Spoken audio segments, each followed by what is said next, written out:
Chapter 6. A Footprint. Then, one year, something strange and terrible happened. I often walked along the shore, and one day I saw something in the sand. I went over to look at it more carefully, and stopped in sudden surprise. It was a footprint. The footprint of a man. Who could this be? Afraid, I looked around me. I listened. I waited. Nothing. I was more and more afraid. Perhaps this man was one of those wild people who killed and ate other men. I looked everywhere, but there was nobody, and no other footprint. I turned and hurried home. "There's someone on my island," I said to myself. "Perhaps he knows about me. Perhaps he's watching me now, from behind a tree. Perhaps he wants to kill me." That night, I couldn't sleep. The next day, I got all my guns ready, and I put more wood and young trees around my house. Nobody could see me now. But after 15 years alone on the island, I was afraid, and I did not leave my cave for 3 days. In the end, I had to go out to milk my goats. But for 2 years I was afraid. I stayed near my home, and I never used my guns because I didn't want to make a noise. I could not forget the footprint, but I saw and heard nothing more.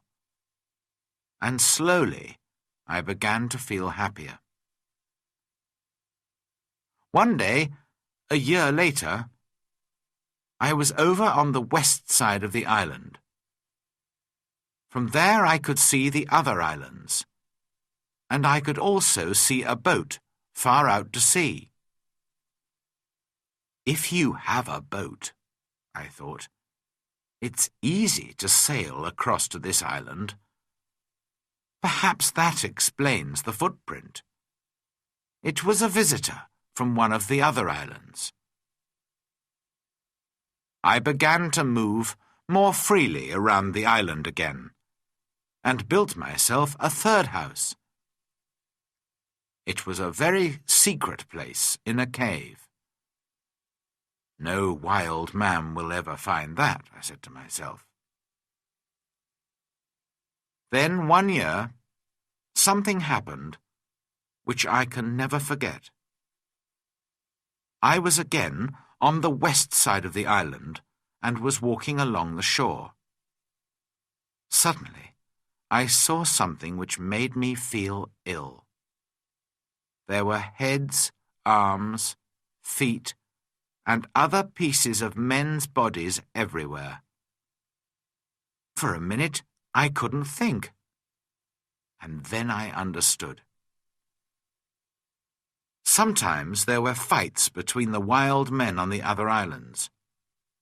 Then they came here to my island with their prisoners to kill them, cook them, and eat them. Slowly, I went home, but I was very angry. How could men do this? For many months, I watched carefully for the smoke from fires, but I didn't see anything.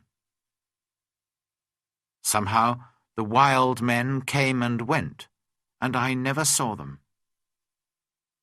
I was angry and afraid. I wanted to shoot them all. But there were many of them, and only one of me. Perhaps I can shoot 2 or 3, I said to myself. But then They will kill and eat me. Then, one morning in my 23rd year on the island, I was out in my fields, and I saw the smoke from a fire. Quickly, I went up the hill to watch. There were 9 men around the fire, and they were cooking their terrible food. Then these wild men danced round the fire, singing and shouting. This went on for about 2 hours, and then they got into their boats and sailed away. I went down to the shore and saw the blood of the dead men on the sand. The next time they come, I'm going to kill them, I said angrily.